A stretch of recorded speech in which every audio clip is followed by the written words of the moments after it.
Good morning Akola. हम में से अधिकांश लोगों का मत है कि जीवन एक सुंदर उपहार है। जीवन को एक सुंदर उपहार के रूप में देखा जाता है क्योंकि इसके कारण दूसरों के लिए इसका मूल्य होता है। इस ग्रह का प्रत्येक जीवन एक विशिष्ट उद्देश्य के लिए होता है। पेड़, पशु, पक्षी, मनुष्य, कीड़े सभी अपने अपने तरीके से ग्रह और अन्य जीवन के विकास में योगदान करते हैं। इसके अलावा मानव जीवन एक बहुत बड़ा उपहार है क्योंकि यह मौजूदा जीवन रूपों में सबसे शक्तिशाली है। मनुष्य के पास सपने देखने, काम करने और लक्ष्य हासिल करने जैसी असाधारण क्षमता होती है और इस ग्रह पर इस तरह की कोई अन्य प्रजाति नहीं है। इसके अलावा मनुष्य अच्छे और बुरे दोनों कारणों से ग्रह के प्रत्येक जीवन को प्रभावित करता है। Good morning Akola. आरा से प्रस्तुत गुड मॉर्निंग अकोला में मैं मानसी आपका स्वागत करती हूँ। दर्शकों, आज के प्रोग्राम में शुरुआत करते हैं राशि भविष्य के साथ। चलिए जानते हैं क्या लिखा है आज आपके लकीरों में।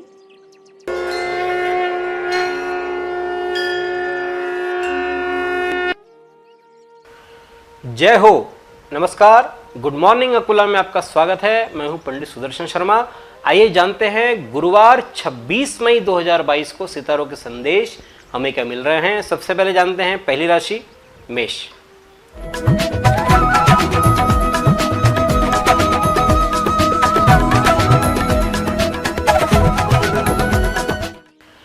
शारीरिक कष्ट हो सकता है, उत्साहहीनता रहेगी, अनेक प्रकार से विफलता प्राप्त हो सकती है, आर्थिक नुकसान के योग है।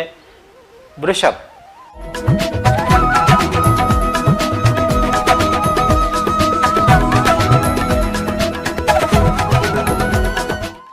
बड़े भाई बहनों का सहयोग मिल रहा है, कॉन्फिडेंस के साथ आगे बढ़े। काम को करते समय एक बड़ा नजरिया लेकर चलते हैं, पॉजिटिव एनर्जी से भरपूर आप रहेंगे। मिथुन।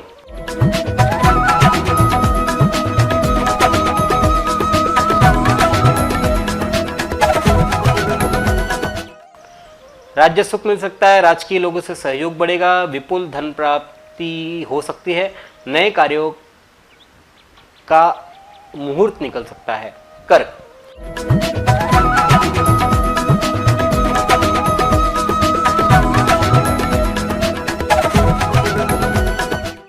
प्रोफेशनल और इमोशनल इन्वेस्टमेंट में खास ध्यान देने की जरूरत है। कोई प्लेजर ट्रिप एक्साइटमेंट से भरपूर आपको भर देगा। सिंह।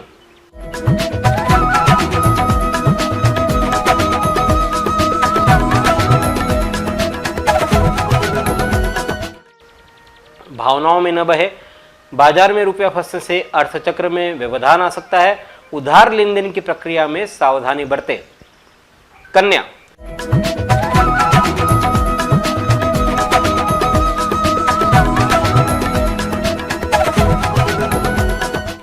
हास प्रयास का वातावरण रहेगा, कामकाजी क्षेत्र में बेहतर अवसर उपलब्ध होंगे, व्यापार में आई रुकावटों का समाधान होगा। तुला।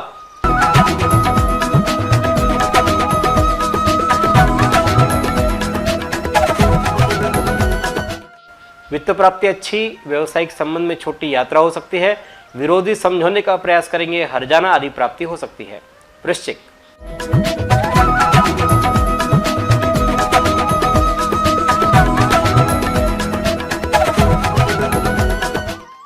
स्थान परिवर्तन के योग बन रहे हैं, प्रवास और छोटी यात्राएं हो सकती है, सार्वजनिक कार्यों में प्रतिष्ठा बढ़ रही है, धन यश की प्राप्ति होगी।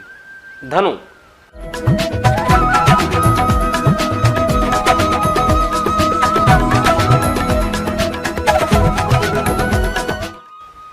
सुविधाओं पर व्यय होगा, हेल्थ का ध्यान दें, उद्योगों में पुरानी मशीनरी में बदलाव की तीव्र आवश्यकता है। मकर।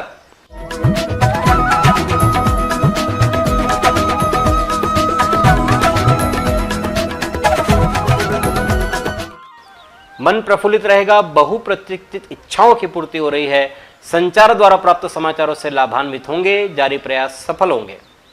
कुंभ।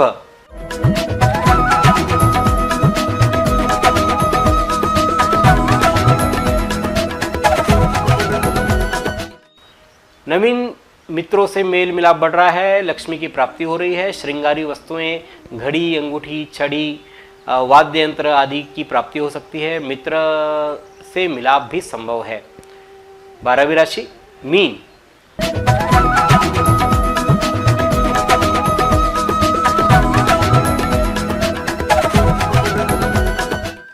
कार्य को उत्साहित मन से करे, आलस्य का परित्याग करे, दिनचर्या सुव्यवस्थित करे, मित्र मंडली बढ़ रही है। यह है 12 राशि का फलादेश गुरुवार 26 मई 2022 को। कल इसी समय इसी कार्यक्रम में पुनः आपसे भेंट करेंगे। ईश्वर आप सभी को स्वस्थ और सुखी रखे। धन्यवाद। जय श्री राम।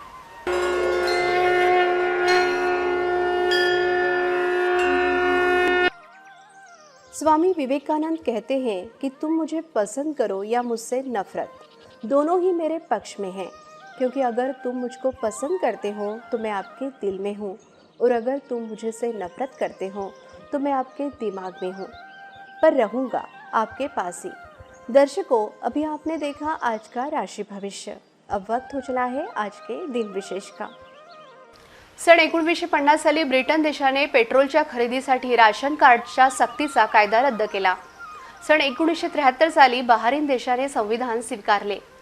सन 1986 साली युरोपीय देशांनी युरोपीय संघाचा झेंडा स्वीकारला। सन 1989 साली मुंबई जवळील न्हावा शेवा बंदराचे उद्घाटन करण्यात आले। सन 1999 साली श्रीलंकेविरुद्धच्या एकदिवसीय आंतरराष्ट्रीय क्रिकेट सामन्यात सौरव गांगुली आणि राहुल द्रविडने 318 धावांचा विश्वविक्रम केला। सन 2007 साली भारत आणि जर्मनी देशांतर्गत सुरक्षा संबंधी करार करण्यात आले। सन 2014 साली भारतीय जनता पक्षाचे सदस्य नरेंद्र मोदी यांनी पंतप्रधान पदाची शपथ घेतली। सन 1937 साली सर्वोत्कृष्ट सहाय्यक अभिनेत्री करिता राष्ट्रीय चित्रपट पुरस्कार आणि पद्मश्री पुरस्कार सन्मानित ज्येष्ठ भारतीय अभिनेत्री, पार्श्वगायक आणि विनोदकार गोपीशांता यांचा जन्मदिन। सन 1945 साली भारतीय राजकारणी व महाराष्ट्र राज्याचे माजी मुख्यमंत्री तसंच माजी केंद्रीय विज्ञान व तंत्रज्ञान मंत्री विलासराव देशमुख यांचा जन्मदिन। सन 1946 साली प्रख्यात भारतीय राजकीय आणि सामाजिक कार्यकर्त्या तसंच मजदूर किसान शक्ती संघटनेच्या संस्थापिका अरुणा रॉय यांचा जन्मदिन। सन 1961 साली सर्वोत्कृष्ट संगीत व्हिडिओकरिता ग्रॅमी पुरस्कार सन्मानित भारतीय चित्रपट संगीत व्हिडिओ आणि जाहिरात दिग्दर्शक व्यावसायिक तरसेम सिंह यांचा जन्मदिन। सन 1968 साली सुप्रसिद्ध भारतीय हिंदी चित्रपट आणि दूरदर्शन अभिनेते तसंच दूरदर्शन विनोदी मालिका तारक मेहता का उल्टा चष्मा या विनोदी मालिकेतील प्रख्यात कलाकार दिलीप जोशी यांचा जन्मदिन। सन 1983 साली अर्जुन पुरस्कार, Rajiv Gandhi Khelratna, Padmashri, CNN IBN Indian of the year sports तसंच सन 2008 साली झालेल्या उन्हाळी ऑलिम्पिकमधील कुस्ती पुरुष फ्रीस्टाईल लाईटवेट पदक विजेता सुप्रसिद्ध भारतीय फ्रीस्टाईल कुस्तीपटू सुशील कुमार सोलंकी यांचा जन्मदिन। सन 1908 साली भारतीय धार्मिक नेते आणि इस्लाम धर्मीय अहमदिया चळवळीचे संस्थापक मिर्झा गुलाम अहमद यांचे निधन। सन 1972 साली सुप्रसिद्ध भारतीय चित्रपट अभिनेत्री राजलक्ष्मी यांचे निधन।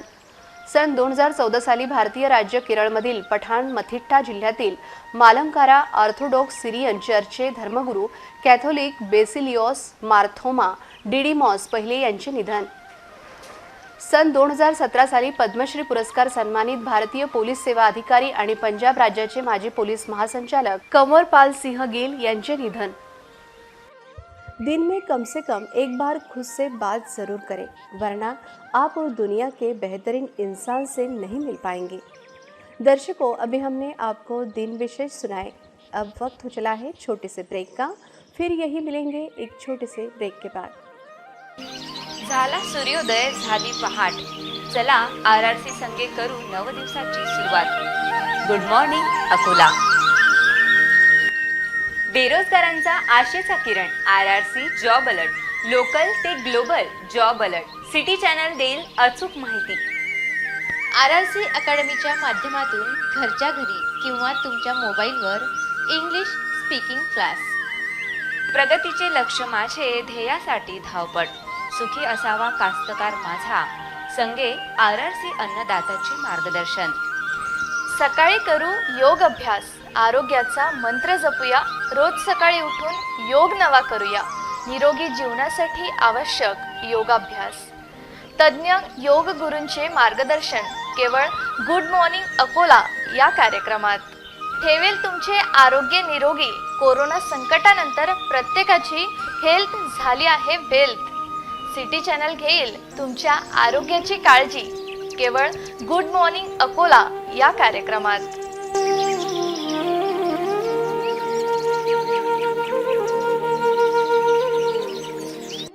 मानव जीवन एक उपहार है क्योंकि यह अन्य कमज़ोरों और कमज़ोर जीवन को बचाने के लिए और उसका संरक्षण करने के लिए होता है. यह दार्शनिक जीवन की सौहार्द या सुंदरता थी. अब जीवन की भौतिक सुंदरता पर ध्यान देते हैं.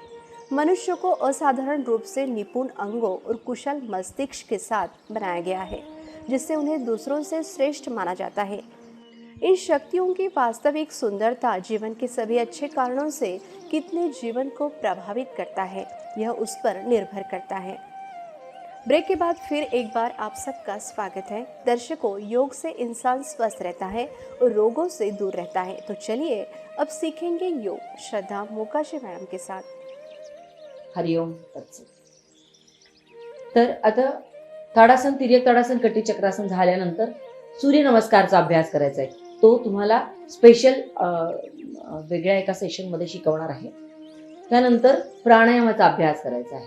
प्राणायामामध्ये 2 प्राणायाम महत्त्वाचे सांगितलेले आहेत. एक नाडी शोधन प्राणायाम आणि एक भ्रामरी प्राणायाम.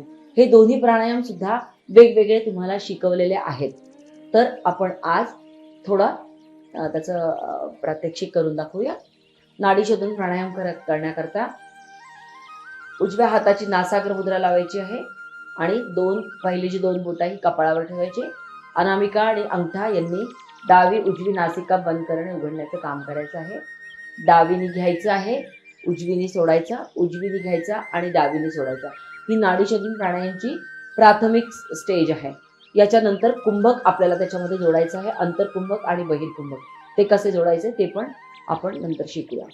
तर सगळ्यात आधी आपण डावीने घेणे, उजवीने सोडणे, उजवीने घेणे आणि डावीने सोडणे एवढी प्रॅक्टिस करूया. नासाग्र मुद्रा लावायची आहे. डावीने घ्या,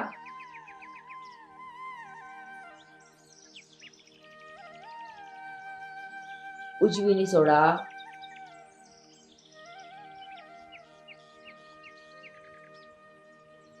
उजवीने घ्या,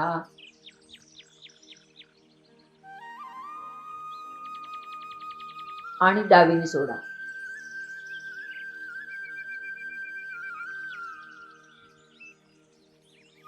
अशा प्रकारे डावीनीच घेणे आणि डावीनी शेवट करणे असा एक आवर्तन असतं, ज्याला एक चक्र म्हणू शकतो आपण. असे काही चक्र 10-15 मिनिटापर्यंत तुम्ही वेळ वाढवू शकता. सुरुवातीला 2, 3, 4 मिनिटं, 5 मिनिटं आपल्या क्षमतेनुसार करायचे आहे आणि त्याच्यानंतर मग 15 मिनिटपर्यंत तुम्ही अनुलोम विलोम प्राणायाम म्हणजेच नाडी शोधन प्राणायाम करू शकता. आता याच्यामध्ये कुंभक कसं जोडायचं तेही सांगते. जेव्हा आपण डावीने श्वास घेतो, डावीने श्वास घ्या, दोन्ही नासिका बंद करून अंतरकुंभक म्हणजे श्वास आत रोखणे, अंतरकुंभक करायचे. उजव्या नाकपुडीने सोडायचं आहे म्हणजे रेचक, आणि बाहेर म्हणजे दोन्ही नासिकांनी बाहेर श्वास सोडल्यानंतर बाहेर श्वास रोकायचा आहे. अशा प्रकारे नाडी शोधनचं एक चक्र आहे. पुन्हा उजवीने घ्यायचं आहे, दोन्ही नासिका बंद करून थांबायचं आहे अंतरकुंभक मध्ये, आणि डाव्या नासिकेने रेचक करायचे, श्वास सोडायचा आहे. तर आपण एक चक्र करून बघूया आणि मग त्या पद्धतीने मोजमापासोबत हा अभ्यास आपण करायला शिकू. नासाग्र मुद्रा लावायची आहे. डावीने घेणे, दोन्ही नासिका बंद करून रोकायचं आहे.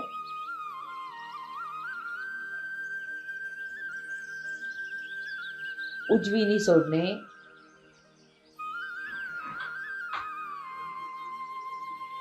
आणि दोन्ही नासिका बंद करून बाहेर रोखणे.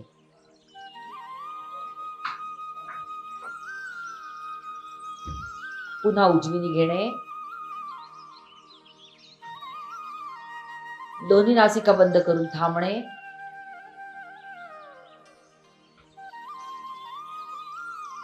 डावीने सोडणे,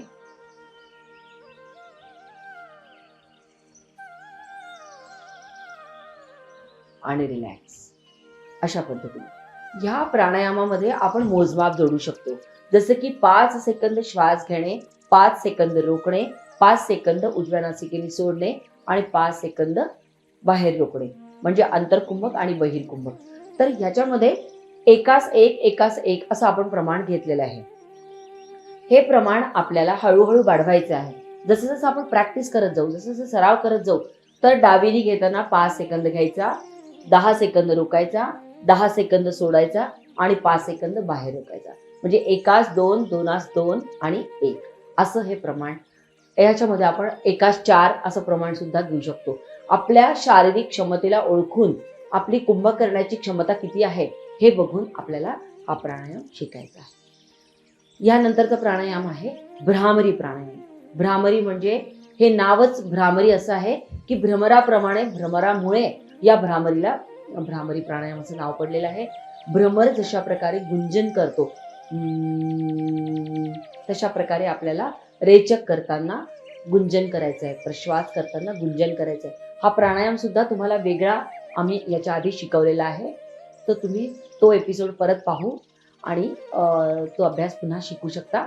एकदा मी करून दाखवणार आहे आणि नंतर आपण प्रॅक्टिस करायची आहे. श्वास घ्यायचा आहे दीर्घ आणि कान बंद करायचे आणि श्वास सोडत सोडत भ्रमराप्रमाणे गुंजन करायचं.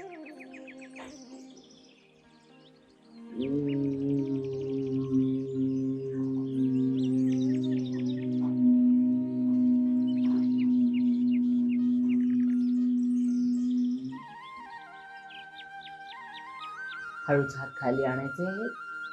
अशा प्रकारे सुरुवातीच्या दिवसांमध्ये तुम्ही 5 ते 10 चक्र करू शकता आणि जशी जशी प्रॅक्टिस होईल त्याच्यानंतर 10 ते 15 चक्रपर्यंत आपल्याला अभ्यास वाढवायचा आहे. 10च्या वरच या चक्रांचा अभ्यास करावा, जेणेकरून आपलं मस्तिष्क संतुलित होईल आणि आपल्याला आपलं मन शांत राहण्यामध्ये, राग कमी करण्यामध्ये, मन स्थिर राहण्यामध्ये, कॉन्सन्ट्रेशन वाढण्यामध्ये याचा उपयोग होईल. तर हा झाला दुपारचा सकाळचा प्राणायामाचा अभ्यास. त्याच्यानंतर दुपारच्या वेळेला जेव्हा आपण जेवण झाल्यानंतर वामकुक्षी घेतो किंवा थोडासा रेस्ट करतो, आराम करतो दुपारच्या वेळेला, तर त्यावेळेला आपण योग निद्रेचा अभ्यास करायचा आहे. योग निद्रा शरीराला रिलॅक्स करण्याकरता, म्हणजे अष्टांग योग जे आहे त्याच्यामध्ये यम, नियम, आसन, प्राणायाम, प्रत्याहार, धारणा, ध्यान, समाधी ह्या स्टेप्स ज्या आहेत, 8 पाद म्हणतात त्याला किंवा 8 पायऱ्या म्हणतात अष्टांग योग. तर त्याच्यामधली 5वी पायरी म्हणजे आसनानंतर, प्राणायाम झाल्यानंतर प्रत्याहाराचा अभ्यास करायचा असतो. तो प्रत्याहार म्हणजे योग निद्रा आहे, ज्याला आपण रिलॅक्सेशनचा अभ्यास सुद्धा म्हणू शकतो. आपल्या इंद्रियांवर विजय मिळवण्याकरता हा प्रत्याहाराचा अभ्यास केला जातो. तर दुपारच्या वेळेला तुम्ही योग निद्रा करू शकता. त्याची जी लिंक आहे ती आम्ही डिस्क्रिप्शन बॉक्समध्ये तुम्हाला सांगूया. आणि त्याच्यानंतर रात्री झोपताना तुम्हाला शून्य ध्यान करायचं आहे. शून्य ध्यानाची सुद्धा लिंक आम्ही त्याच्यामध्ये शेअर करू डिस्क्रिप्शन बॉक्समध्ये. अशा प्रकारे रोज रात्री झोपताना तुम्ही शून्य ध्यान करा किंवा समीक्षा ध्यान सुद्धा, समीक्षा ध्यानाची सुद्धा लिंक तुम्हाला मिळून जाईल. तर समीक्षा ध्यान ते जे 10 मिनिटाचंच आहे, आपण दिवसभरामध्ये केलेल्या सगळ्या कार्याचा त्याच्यामध्ये उल्लेख आणि त्याचं मनन केलं जातं. अशा प्रकारे समीक्षा ध्यान सुद्धा आपण करू शकतो. असा हा सकाळपासून संध्याकाळपर्यंत सर्वसामान्यांनी करण्यासारखा अभ्यास आहे. तर आजच्या एपिसोडमध्ये इतकंच.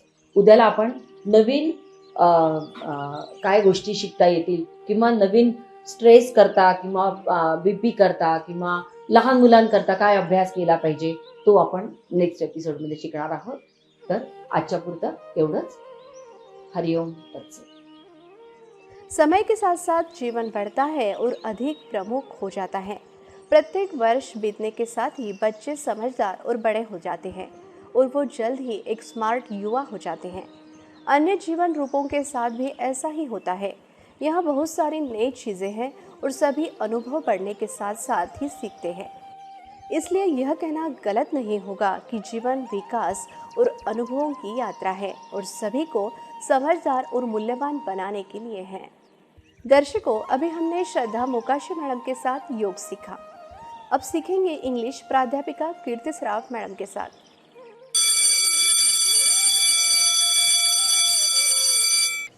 नमस्कार मित्रांनो आणि मैत्रिणींनो, मी कीर्ती सराफ आजच्या इंग्लिश स्पीकिंग सेशनमध्ये आपल्या सगळ्यांचं स्वागत करते आहे.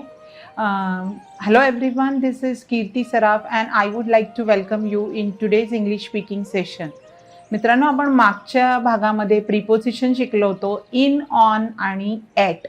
ओके, आज आपण मी आशा करते की तुम्ही त्याचे वाक्यही बनवले असतील आणि तुम्हाला त्याचा वापर कसा करायचा हे पण जास्त समजलं असेल किंवा क्लिअर झाला असेल तो कॉन्सेप्ट. आज आपण अजून 3 प्रिपोजिशन शिकणार आहोत. तर त्या आणि मी पहिलेही सांगितलेलं आहे, प्रिपोजिशन हे पोझिशन दाखवण्यासाठी यूज करतात वाक्यांमध्ये. तर आजचं पहिलं प्रिपोजिशन शिकणार आहोत आपण to. To is use to show the moment.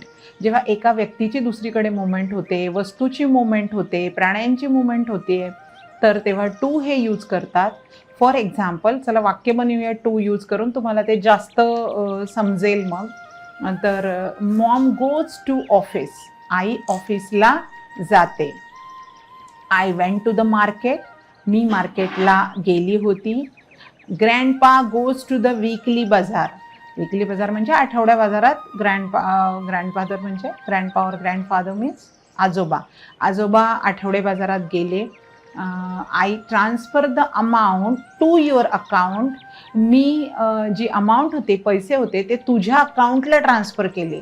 सगळ्या वाक्यांमध्ये बघा, आई ऑफिसला जाते, मोमेंट होते आहे. ग्रँडफादर वीकली बाजारमध्ये जातात आहे, मोमेंट होते आहे. तर त्याच्यासाठी आपण टू वापरतो आहे. Father goes to the railway station. बाबा रेल्वे स्टेशनवर गेले आहेत. Children goes to the school. मुलं शाळेत जातात आहे किंवा गेलेली आहेत.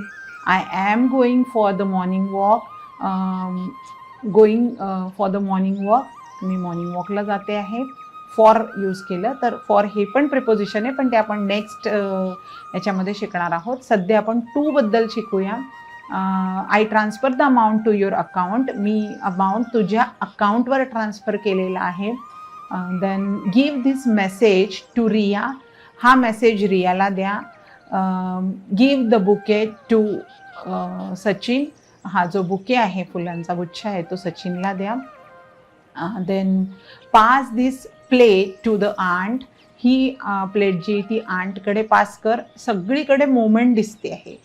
Give this notes to your sister. या नोट्स तू तुझ्या बहिणीला दे. Then give this gift to your friend. हे गिफ्ट तू तुझ्या फ्रेंडला दे.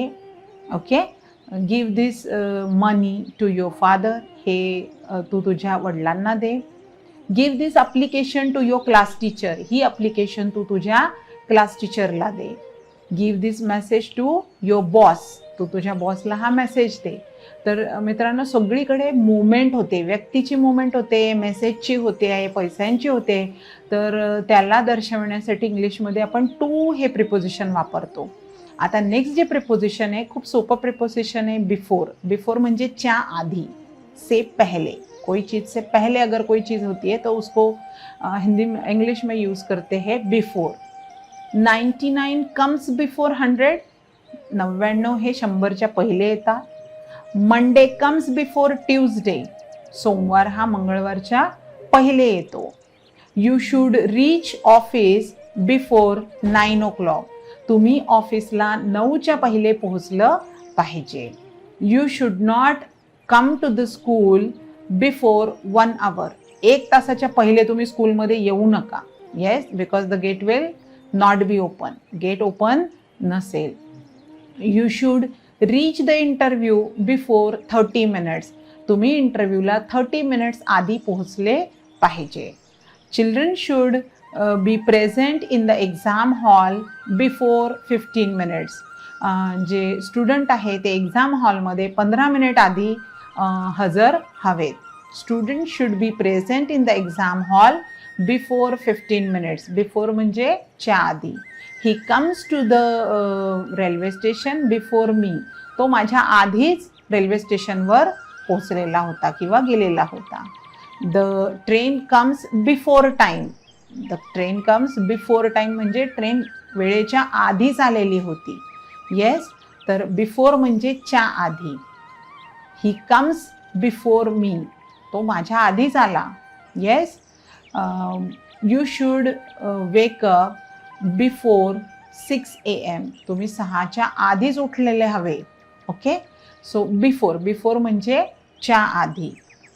त्याच्यानंतर नेक्स्ट जे प्रिपोजिशन आहे ते आहे आफ्टर म्हणजे च्या नंतर.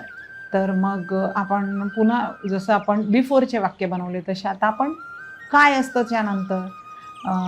You should not come to the office after 9 AM. तुम्ही 9च्या नंतर ऑफिसला यायला नको. Yes, you should not sleep after 10 PM. तुम्ही 10च्या नंतर झोपायला नको. येस, म्हणजे 10च्या आधी झोपायला पाहिजे. Children should especially children should not sleep before 9 AM आणि children should sleep after 9 AM. After before दोन्ही तुम्ही यूज करू शकता, depends on the situation. My father returns home after 9 AM from the office. वडील जे आहे ते 9 नंतरच घरी येतात ऑफिसमधून. Yes, you should not go outside after 7 PM. तुम्ही 7च्या नंतर बाहेर जायला नको. एस्पेशली चिल्ड्रन, मुलांनी 7च्या नंतर घराच्या बाहेर जायला नको. You should come after me. तुम्ही माझ्या मागे किंवा माझ्या नंतरच या. Yes, he reach the station after 5 o'clock. तो स्टेशनवर 5 नंतर पोहोचला. और he reach the station after the train goes off. Train गेल्यानंतर तो स्टेशनवर पोहोचला. Okay, 100 comes after 99. 100 हे 99 नंतर येतात. Thursday comes after Wednesday. Thursday म्हणजे गुरुवार हा बुधवार नंतर येतो. Yes, my vacation will start after 2 days. माझे जे सुट्टी आहे ती 2 दिवसांनंतर सुरू होईल. My result will be declared after 15 days. माझा जो रिझल्ट आहे अजून 15 दिवसांनी लागेल. सो मित्रांनो, असे 3 प्रिपोजिशन आज आपण शिकलेलो आहोत. पहिलं प्रिपोजिशन शिकलो आहोत आपण बिफोर, आफ्टर आणि याचे आपल्याला खूप सारे वाक्य बनवायचे आहेत आणि वाक्य बनवून आपल्याला त्याचा जो यूज आहे तो अजून क्लिअर होईल, प्रॅक्टिस होईल. Keep on practising, keep on reading, keep on listening the episodes again and again. जर तुम्हाला समजत नसेल तर एपिसोड पुन्हा पहा, क्लिअर करा. जर काही क्वेरीज असतील, काही प्रश्न असतील, काही शंका असतील तर तुम्ही कमेंट बॉक्समध्ये टाकू शकता. तुमचे जे कमेंट्स आणि सुझाव आहेत ते नेहमीच त्यांचं स्वागत आहे आमच्या चॅनलमध्ये. आणि तुमचे जे सजेशन्स आहेत त्याच्यामुळे आम्ही अजून कार्यक्रम बेटर करू शकू. तर मित्रांनो, आजपुरती एवढंच. भेटूया उद्याच्या भागात with a new construction and with a new topic. Thank you so much. Till then, bye-bye. See you in the next episode. Have a great day.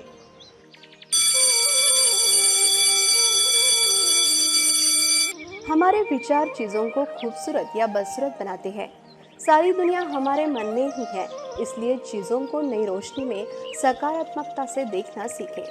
दर्शकों, अभी आपने सीखा इंग्लिश प्राध्यापिका कीर्ति सराफ के साथ. अब गुड मॉर्निंग अकोला के RRC अन्नदाता में क्या खास है, चलिए जानते हैं आज के एपिसोड में. नमस्कार, मी प्रकाश घाटोळ, प्रभारी अधिकारी कृषी तंत्रज्ञान माहिती केंद्र अकोला तथा विस्तार कृषी विद्यावेत्ता अकोला. मी आता तुम्हाला सोयाबीनच्या, उडदाच्या, मुगाच्या आणि तुरीच्या जाती सांगणार आहे. त्याकडे तुम्ही काळजीपूर्वक लक्ष द्यावं. बघा, डॉक्टर पंजाबराव देशमुख कृषी विद्यापीठ ने विकसित केलेल्या सोयाबीनच्या 3 जाती फार महत्त्वाच्या आहेत. त्यातली पहिली जात आहे PDKV येलो गोल्ड, त्यालाच AMS 1001 असे म्हणतात. हिचा कालावधी 95 ते 100 दिवसाचा आहे आणि हिची उत्पादन क्षमता जवळपास 24 ते 26 क्विंटल प्रति हेक्टर एवढी आहे. हिचा दाणा मध्यम साईजचा आहे. त्यानंतर दुसरी जात जी आहे ती आहे PDKV सुवर्णा. PDKV सुवर्ण सोया, हिलाच आपण AMS MB-5-19 या नावाने सुद्धा ओळखतो. PDKV सुवर्णा सोया या जातीला आपण AMS-MB-5-18 या नावाने सुद्धा ओळखतो. हिचं प्रसारण 2019 मध्ये झालेलं आहे. हिची उत्पादन क्षमता 26 ते 28 क्विंटल प्रति हेक्टर आहे आणि हिचा कालावधी 98 ते 102 दिवस आहे, म्हणजे ही थोडी उशिरा येणारी जात आहे. त्यासोबतच तिसरी जात सर्वात महत्त्वाची जात आहे ती आहे PDKV आंबा. तिला आपण AMS-100-39 या नावाने सुद्धा ओळखतो. हिचा कालावधी 94 ते 96 दिवस एवढाच आहे आणि हिची उत्पादन क्षमता साधारणतः 28 ते 30 क्विंटल प्रति हेक्टर आहे. हिचा दाना थोडासा जाडसर आहे आणि ह्या सर्व जाती ज्या आहेत, ह्या सर्व जाती मूळकूज, खोडकूज, पिवळा मोझॅक या रोगांना तसेच खोडमाशी व चक्रीभुंगा या किडींना मध्यम प्रतिकारक आहेत.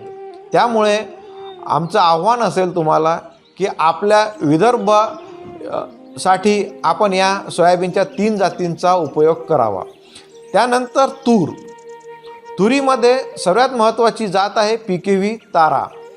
हिचा कालावधी मध्यम कालावधीची ही जात आहे. तिचा कालावधी 160 ते 180 दिवस एवढा आहे. हिची उत्पादन क्षमता आहे 19 ते 20 क्विंटल प्रति हेक्टर. त्यानंतर दुसरी जात आहे AKT 8811. हिचा कालावधी हा कमी आहे, कमी दिवसामध्ये ही तयार होते. हिचा कालावधी 140 ते 150 दिवस आहे आणि हिचं उत्पादन क्षमता जी आहे ती 10 ते 11 क्विंटल प्रति हेक्टर एवढी आहे. तिसरं महत्त्वाचं पीक आहे आपलं ते आहे मूग.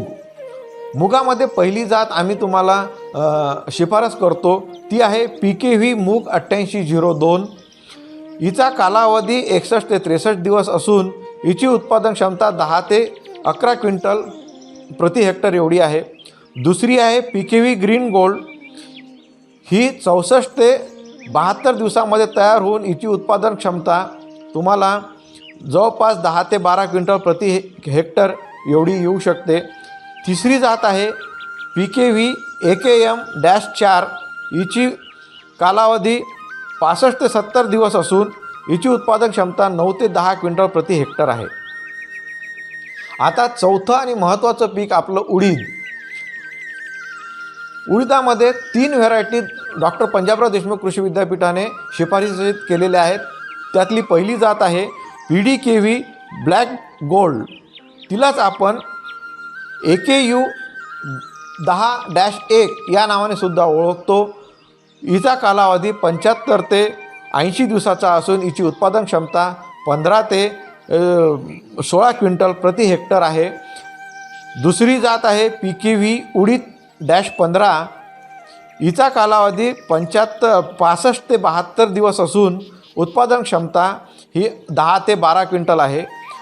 तिसरी TAU-1 ही खूप जुनी व्हेरायटी आहे, वाण आहे, परंतु ही अजूनही चलनात आहे. हिचे कालावधी जो आहे तो 68 ते 72 दिवस असून उत्पादन क्षमता 9 ते 12 क्विंटल प्रति हेक्टर एवढा आहे. याच व्यतिरिक्त आपल्याकडे खरीपामध्ये जसं आपण अर्धरब्बी सूर्यफूलसुद्धा घेऊ शकतो. त्यानंतर तीळसुद्धा आपण घेऊ शकतो.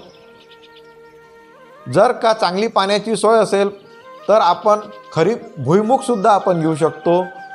या विविध वाणांचा आपण अंगीसात करावा.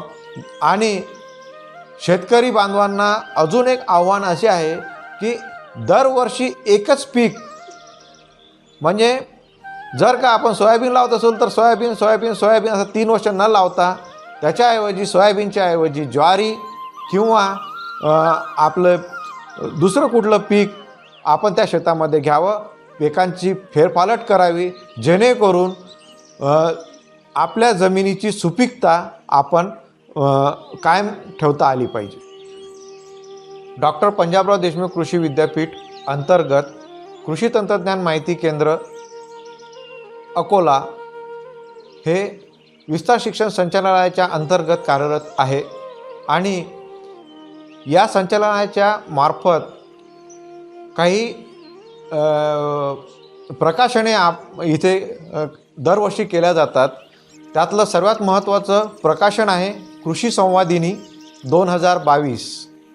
या कृषी संवादिनीमध्ये शेतकऱ्यांना, विदर्भातील शेतकऱ्यांना विदर्भातील महत्त्वाच्या पिकांच्या बद्दल, त्यांच्या किडी रोगांबद्दल, त्यांच्या वाणांबद्दल, त्यांच्या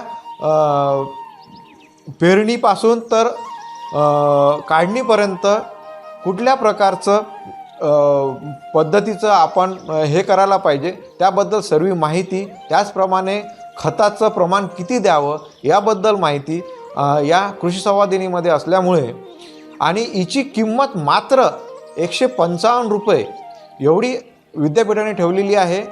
आणि आम्ही या कार्यक्रमामार्फत आम्ही शेतकऱ्यांना आव्हान करतो की प्रत्येक शेतकऱ्यांनी ही कृषी संवादिनी आपल्या घरी बाळगायला काहीच हरकत नाही. दुसरं प्रकाशन आमचं असं आहे की या प्रकाशनामध्ये दर महिन्याला हे प्रकाशन होतं. त्याचं नाव आहे कृषी पत्रिका. ह्या कृषी पत्रिकेमध्ये दर महिन्याला आम्ही आमचे विशेषज्ञ जे आहेत त्यांचे लेख असतात आणि ते म्हणजे शेतीशी निगडीत असून ज्या महिन्यामध्ये काय काय करायला पाहिजे त्या महिन्यामध्ये त्यांचा लेख असतो आणि त्याची खूप छान अशी कृषी तंत्रज्ञानाविषयी तुम्हाला माहिती याच्यामधनं मिळते. या 1 एप्रिल 2022 पासनं या कृषी पत्रिकेचं आम्ही थोडंसं स्वरूप बदललेलं आहे आणि ते स्वरूप असं केलेलं आहे की या कृषी पत्रिकेचे सर्व पानं जे आहेत ते पूर्णपणे रंगीत असल्यामुळे तुम्हाला किडी व रोग ओळखण्याकरिता किडीचा आकार, किडीचा रंग आणि रोगामुळे होणारा, प्रादुर्भावामुळे होणारा, पिकांमध्ये होणारा बदल हा पूर्णपणे स्पष्टपणे दिसण्याच्या दृष्टिकोनातून डॉक्टर पंजाबराव देशमुख कृषी विद्यापीठाचे कुलगुरू डॉक्टर भाले सर यांनी आम्हाला जे मार्गदर्शन केलं आणि सूचना केल्या त्याच्यानुसार आम्ही या कृषी पत्रिकेची पूर्णपणे कायापालट करून आता शेतकऱ्यांपर्यंत पोहोचण्याचा प्रयत्न करत आहोत. यह हमेशा ध्यान में रखना चाहिए कि जीवन एक बहुत मूल्यवान उपहार है, लेकिन यह केवल मानव जीवन ही नहीं, यहाँ तक कि सबसे कमज़ोर प्रजातियों का जीवन भी बहुत मूल्यवान होता है. जैसे कि ऋषियों में से एक बुद्धिमान ऋषि का जीवन होता है. दर्शकों, अभी हमने आरआरसी प्रस्तुत अन्नदाता का विशेष भाग देखा. अब वक्त है छोटे से ब्रेक का. ब्रेक के बाद फिर यही मिलेंगे. कोरोना संकटात वर्क फ्रॉम होम असो की विद्यार्थ्यांचे ऑनलाईन एज्युकेशन, 20 वर्षांपासून विश्वसनीय नाव आरआरसी ब्रॉडबँड. आता आमच्या घरच्या सर्वांसाठी सुपरफास्ट इंटरनेट सेवा.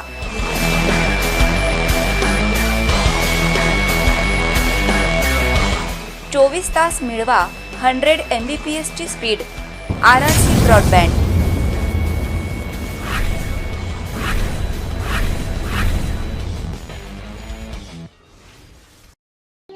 कोई व्यक्ति कितना ही महान क्यों न हो, आंखें मूंद कर उसके पीछे न चलिए. यदि ईश्वर की ऐसी ही मंशा होती तो वह हर प्राणी को आँख, नाक, कान, मुंह, मस्तिष्क आदि क्यों देता. ब्रेक के बाद आरआरसी प्रस्तुत गुड मॉर्निंग अकोला में सभी दर्शकों का स्वागत है. अब जानते हैं लॉ एंड जस्टिस में आज क्या खास है. कायदेविषयक सल्ला जाणून घ्या, कायदा तुमचा होईल फायदा. सल्ला कायद्याचा तुमच्या फायद्याचा. आरआरसी नेटवर्कच्या या सदरामध्ये मी संजय पाटील आपणा सर्वांचे स्वागत करतो. आज आपल्यासोबत स्टुडिओमध्ये आहेत अकोल्याचे ख्यातनाम वकील माननीय ॲडव्होकेट मोतीसिंहजी मोहता. मी आरआरसी नेटवर्कच्या वतीने आपले स्वागत करतो. माननीय मोतीसिंहजी मोहतांविषयी सांगायचं झालं, आपल्या येथील बेरार जनरल एज्युकेशन सोसायटीचे ते अध्यक्ष आहेत. माजी चेअरमन, सदस्य बार काउन्सिल महाराष्ट्र आणि गोवा, अध्यक्ष लालबाग तपे हनुमान संस्थान अकोला, अध्यक्ष सार्वजनिक गणेशोत्सव मंडळ. 1978 पासून वकिली व्यवसायात आहेत सर. जिल्हा सत्र न्यायालय तसेच उच्च न्यायालय नागपूर येथे त्यांची वकिली कार्यरत आहे. अशी त्यांची ख्याती अकोला जिल्ह्यातच नव्हे तर संपूर्ण महाराष्ट्रात आहे. पुनश्च एकदा आपले स्वागत सर. भारतीय राज्यघटनेत न्याय, स्वातंत्र्य, समानता व बंधुता यात सामाजिक, आर्थिक, राजनैतिक याकरता न्यायव्यवस्था फार महत्त्वाची मानली जाते. आपल्या देशात कनिष्ठ ते सर्वोच्च न्यायालयापर्यंत 3.5 कोटीच्या आसपास केसेस प्रलंबित आहेत. म्हणजे वादी प्रतिवादी मिळून जवळपास 7 कोटी व त्यांच्याशी संबंधित 3 कोटी असे एकूण 10 कोटी जनता म्हणजे त्यांचे 20 कोटी डोळे न्यायव्यवस्थेकडे आषाढभूत नजरेने बघतायत. आता मला न्याय मिळेल, आता मला न्याय मिळेल, पण वर्षानुवर्षे न्याय मिळत नाही. Justice delay, justice deny. महाराष्ट्रात जवळपास 30 लाखांपेक्षा जास्त केसेस चालू आहेत आणि या कोरोना काळात त्यात आणखीनच भर पडेल हे निश्चित. चला तर आपण वकील साहेबांकडनं हे जाणून घेऊयात की आपली न्याय व्यवस्था नेमकी त्याचं स्वरूप कसं आहे. म्हणजे दिवाणी, फौजदारी, सेशन अशी वेगवेगळी कोणती व्यवस्था, कोणती कार्यप्रणाली आहे. सर, आपण न्यायव्यवस्थेबद्दल प्रेक्षकांना सांगा का प्लीज. आपली जी न्यायव्यवस्था आहे अगदी इंग्रजांच्या काळापासून ही न्यायव्यवस्था सुरू झालेली आहे. त्याच्या आधीसुद्धा न्यायपद्धती प्रत्येक राजाकडे वेगवेगळ्या हिशोबाने असायची आणि मुघलांच्या काळातसुद्धा त्यांचे काजी लोक जे आहेत ते न्यायाधीश म्हणून काम करायचे. परंतु जेव्हा देश स्वतंत्र झाला त्यानंतर इंग्रजांनी सुरू केलेली जी न्यायव्यवस्था जी आहे त्याच्यामध्ये काही सुधारणा करून एक चांगली न्यायव्यवस्था आपल्या राज्यघटनेमध्ये तयार करण्यात आलेली आहे. आणि आज न्यायव्यवस्थेचं जर स्वरूप आपण बघितलं तर कनिष्ठ न्यायालय ते सर्वोच्च न्यायालयापर्यंत 4 पदरी न्यायव्यवस्था आहे. म्हणजे सुरुवातीला जर छोटे मोठे जे खटले आहेत, फौजदारीचा जर विचार केला तर judicial magistrate first class Akola, judicial magistrate first class म्हणजे प्रथम वर्ग न्यायदंडाधिकारी अशी सर्वात खालचं न्यायालय आहे. त्याच न्यायालयाला दिवाणी खटलेसुद्धा चालवण्याचे अधिकार आहेत. 25 लाखापर्यंत जे खटले जे आहेत त्या न्यायालयात चालतात. त्याच्यावरचे खटले जे आहेत त्याच्याविरुद्धचा निकाल जो आहे तो डिस्ट्रिक्ट कोर्टामध्ये जातो. आणि जर सेशन ट्रायल असेल त्याच्यामध्ये जर मोठे खटले ज्याच्यामध्ये गुन्ह्याची तरतूद 10 वर्षापेक्षा जास्त आहे आणि क्रिमिनल प्रोसिजर कोडमध्ये क्लासिफिकेशनच्या अंतर्गत जे सेशन ट्रायल खटले आहेत ते सेशन कोर्टामध्ये चालतात. सेशन कोर्टाचा आणि डिस्ट्रिक्ट कोर्टाचा निकाल जो आहे त्याच्याविरुद्धचं फर्स्ट अपील जे आहे ते हायकोर्टामध्ये होते. आणि आपल्या जर महाराष्ट्राचा विचार केला तर महाराष्ट्रामध्ये हायकोर्टाचे 3 बेंचेस आहेत. नागपूरचं एक जुनं बेंच आहे, मुंबईला उच्च न्यायालय आहे आणि औरंगाबादला नवीन एक बेंच स्थापन झालेला आहे. गोवा राज्यसुद्धा महाराष्ट्र बॉम्बे हायकोर्टाच्या अंतर्गतच कार्यकर्ते आहे. अशा परिस्थितीमध्ये 3 खंडपीठं जे आहेत उच्च न्यायालयाचे महाराष्ट्रामध्ये काम करतात. आणि यांच्याविरुद्ध जे सर्व निकाल जे आहेत त्याचं जर कोणाला अपील करायचं असेल, ते जर चॅलेंज करायचे असतील तर त्याच्याकरता सर्वोच्च न्यायालयात जावं लागते. म्हणजे एक प्रकारे सर्वोच्च न्यायालय, त्याच्यानंतर उच्च न्यायालय, त्याच्याखाली डिस्ट्रिक्ट अँड सेशन जज आणि त्याच्यानंतर ज्युडिशियल मॅजिस्ट्रेट फर्स्ट क्लास किंवा मुख्य न्यायदंडाधिकारी अशा प्रकारची न्यायव्यवस्था आहे. आता न्यायालयाचं जर आपण खटल्यांचं जर स्वरूप बघितलं तर दिवाणी स्वरूप आणि फौजदारी स्वरूप. आता ज्या मारामारी आहेत किंवा इतर जे काही खटले आहेत, वरली मटका असेल, दारूचे असेल प्रकरणं किंवा आपले काही नार्कोटिक ड्रग्ज असतील, इतर जे काही प्रकरणं आहेत फौजदारी प्रकरणं ते जे आहेत ते CRPCच्या अंतर्गत हाताळले जातात. आणि अधिकार क्षेत्रसुद्धा त्याच्यामध्ये CRPCच्या अंतर्गत ठरवलेलं आहे की कोणते खटले कोणत्या न्यायालयाकडे चालावे. त्याच्यामुळे कमीत कमी 3 वर्ष किंवा आधी जवळची ती शिक्षा असेल तर ते खटले जे आहेत ते प्रथम वर्ग न्यायदंडाधिकारी यांच्याकडे चालतात.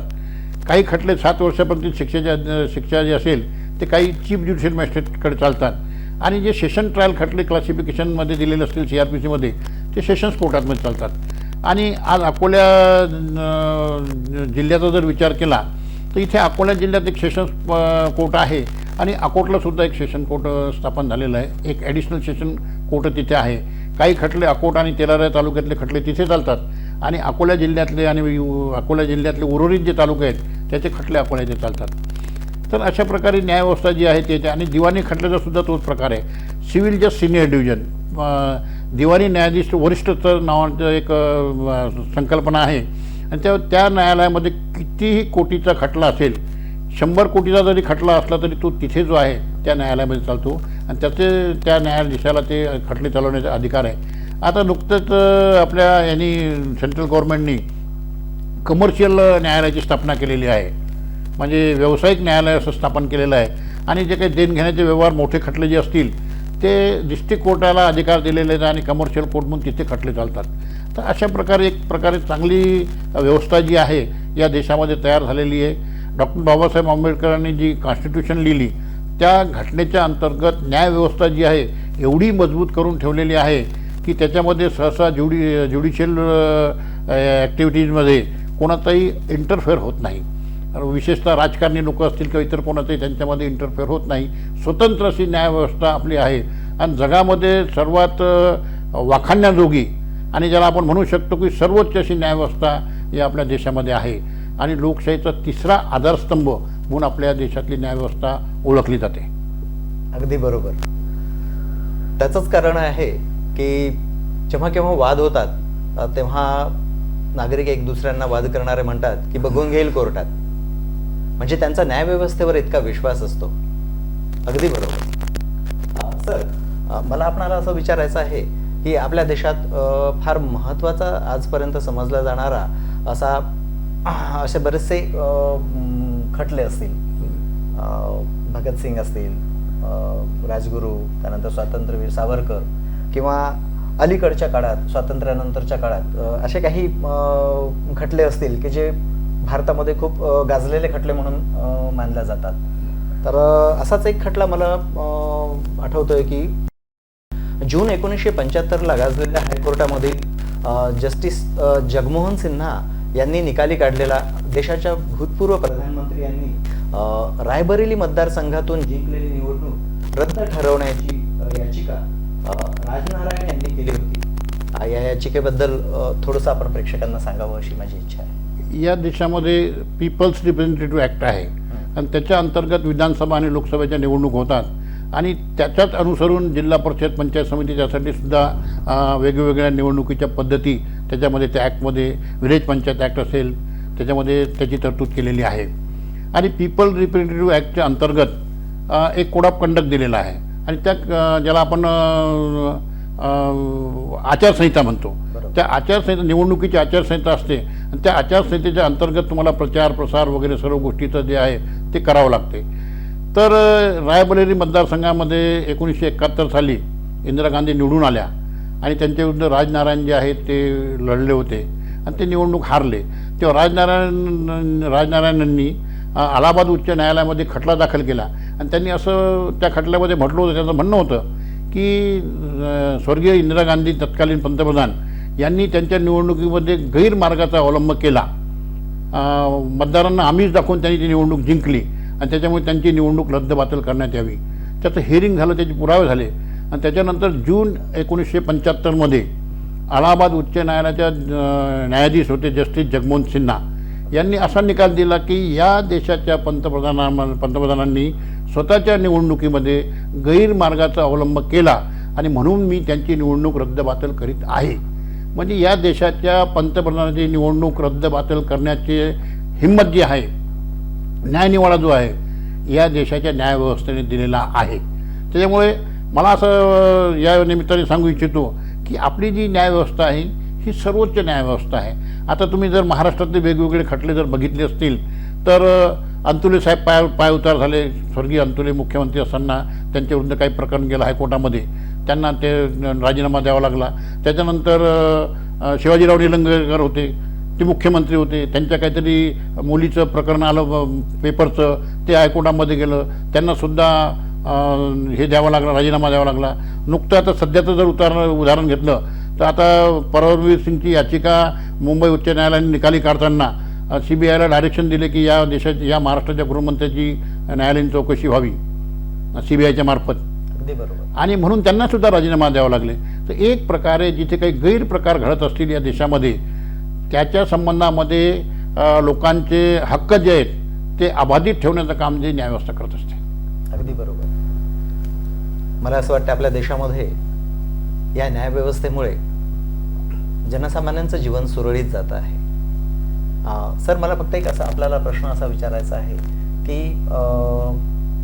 खटल्यांचे निकाल उशिरा लागतात, त्यामुळे जनता त्रस्त होते. तर असं का? नाही, याच्यासाठी अनेक कारणं आहेत, पण महत्त्वाचं जे कारण आहे की राज्यकर्ते कोणी असतील, आपण त्या पक्षाचा विचार करायचा नाही, परंतु राज्यकर्त्यांची न्यायालयीन मानव अस्तित्व के सही और सच्चे मूल्यों को समझने के लिए सिर्फ खाने और काम करने के अलावा हमें जीवन को अलग अलग दृष्टिकोण से देखने की आवश्यकता है। जीवन का सच्चा अर्थ है कि दूसरों की रक्षा करें और उसकी हमेशा मदद करें। दर्शकों, हम आपको लॉ एंड जस्टिस में अचूक और सटीक जानकारी दे रहे हैं। अब वक्त हो गया है अलविदा कहने का, तो फिर मिलते हैं गुड मॉर्निंग अकोला के अगले भाग में। तब तक के लिए देखते रहिए RRC चैनल।